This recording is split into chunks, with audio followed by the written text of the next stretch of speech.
একেবারে সহজভাবে প্যাকেট মশলা দিয়ে আমি কিভাবে বাসায় গরুর মাংসের তেহারি রান্না করি আমি আজকে আপনাদের সাথে এটা শেয়ার করব।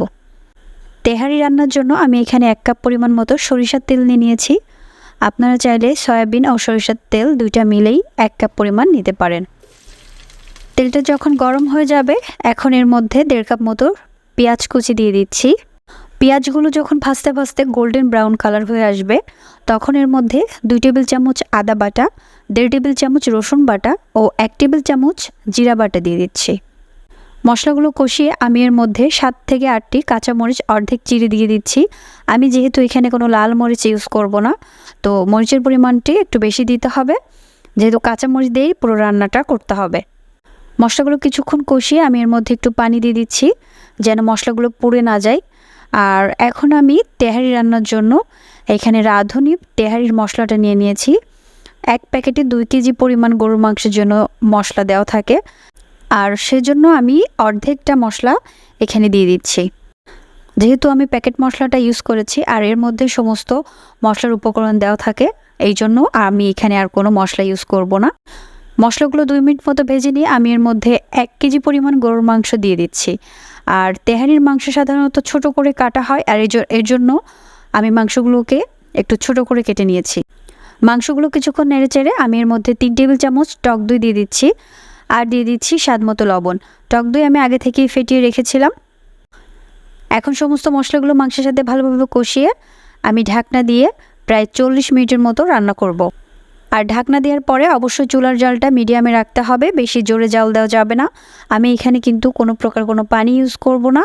যে পানি মাংস থেকে বের হবে এটাতেই আমার মাংসটা পুরোপুরি সেদ্ধ হয়ে যাবে। আর এই 40 মিনিটের মাঝখানে আমি 1-2 বার নেড়ে দিয়েছি। তেহারি রান্নার জন্য মাংসগুলো একেবারে পারফেক্টভাবে সেদ্ধ হয়ে গেছে। আমি এখন একটি স্ট্রেনারের মাধ্যমে মাংসগুলো আলাদা করে নিব। যে মশলাটা ছিল এর মধ্যে আমি প্রায় 3.5 কাপ মতো পোলাওয়ের চাল দিয়ে দিচ্ছি। চালগুলো আমি আগে থেকে ধুয়ে পানি ঝরিয়ে রেখেছিলাম। এখন মাংসের মশলার সাথে চালগুলোকে ভালোভাবে কিছুক্ষণ ভেজে নিতে হবে।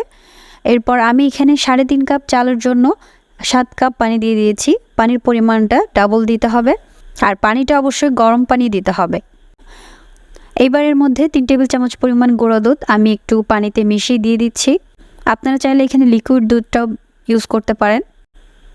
এরপর স্বাদমতো লবণ দিয়ে দিচ্ছি। এখন এগুলো মিশিয়ে নেওয়ার পর আগে থেকে যে মাংসগুলো তুলে রেখেছিলাম সেই মাংসগুলো দিয়ে দিচ্ছি। এই পর্যায়ে এসে কিন্তু চুলার আঁচটা একেবারেই লোতে রেখে করতে হবে। আর এখন দিয়ে দিচ্ছি 7 থেকে 8টি অর্ধেক ফালি করা কাঁচামরিচ। এরপর ঢাকনা দিয়ে 5 মিনিটের জন্য রেখে দিব। 5 মিনিট রান্না করার পর আবারও সব কিছু ভালোভাবে মিশিয়ে নিয়ে প্রায় 1.5 টেবিল চামচ ঘি দিয়ে দিচ্ছি, আর সাথে দিয়ে দিচ্ছি 1 চা চামচ পরিমাণ কেওড়া জল। আপনারা চাইলে কেওড়া জলটা স্কিপ করতে পারেন। এবার অন্য একটি তাওয়া চুলার উপর দিয়ে ওই চুলার উপর তেহারির প্যানটা বসিয়ে প্রায় 20 মিনিট মতো আমি দমে রেখে দিব। আর এই 20 মিনিটের মধ্যে তেহারিটা অলমোস্ট রান্না হয়ে যাবে। ফিরে আসলাম 20 মিনিট পর। এখন দেখুন তেহারির চালটা পুরোপুরি ফোটেনি, একটু ফুটতে বাকি আছে। আমি আরও 7 থেকে 8 মিনিট দমে রেখে দিয়ে তারপর চুলা থেকে নামিয়ে নিব। তেহারিগুলো একেবারে পারফেক্ট ঝরঝরা হয়েছে। আপনারা চাইলে এই প্রসেসটা ফলো করে প্যাকেট মশলায় খুবই ঝামেলা ছাড়া বাসাতেই বিফ তেহারিটা রান্না করে ফেলতে পারেন যে কোনো সময়। আমার রেসিপিটি ভালো লাগলে লাইক, কমেন্ট এবং শেয়ার করবেন। সবাই সুস্থ এবং ভালো থাকবেন। ধন্যবাদ। আল্লাহ হাফেজ।